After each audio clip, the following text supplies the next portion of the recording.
Lesiba, this is a step forward, I hope. Are you happy?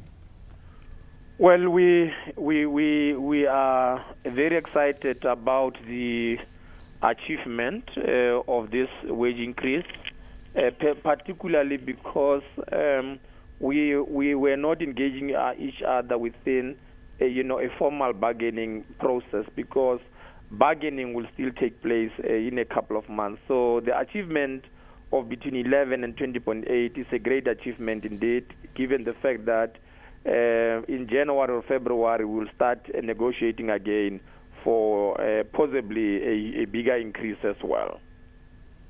What does this mean for the goldfields workers that were dismissed a couple of days ago? It was either 7,500 or 8,000 people. The numbers need not detain us, but it was a substantial amount of workers. What does it mean for the Anglo-Gold Ashanti workers who were on deadline up until noon yesterday? Are these people happy with this, and are they in agreement with the deal that you've struck?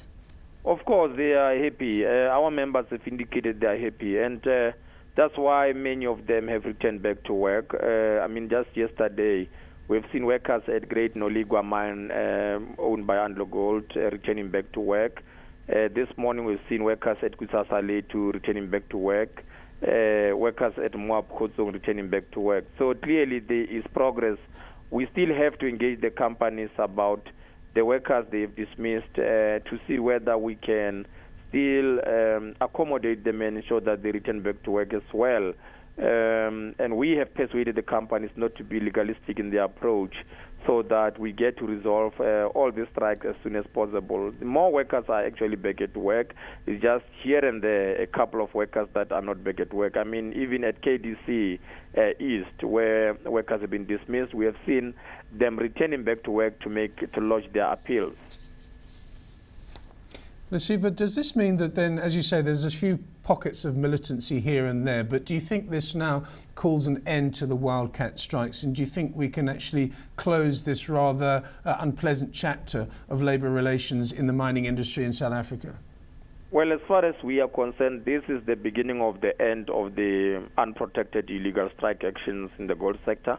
It is our intention that by tomorrow we need to have finalized everything, so that we could then move on to the platinum sector to ensure that we end the month-long strike at Anglo Platinum. And do you think the platinum workers will be encouraged by what you've done in the gold sector, which is a step forward in my opinion? Do you think they will take heart from what you've done and also be conciliatory in their approach to an agreement? Of course, we're quite hopeful. We have been engaging with those workers in the platinum sector together with the employers. We are hopeful that those workers will eventually agree to return back to work. We are engaging on a daily basis to ensure that a resolution is reached as speedily as possible. What do you think about the other unions? Will they also look at the work that you've done and say to themselves, well, if it can be done by the NUM, then it can be done by other organisations, if you see what I mean? What I'm trying to get at is there potential for people to sort of break away from this agreement that you've struck over the last 24 hours?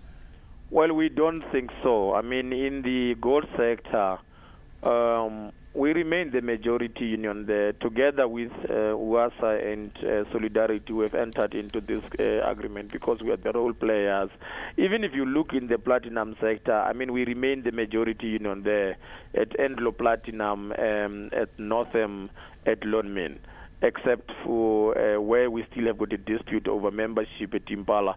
But we will definitely present a show of force over the weekend.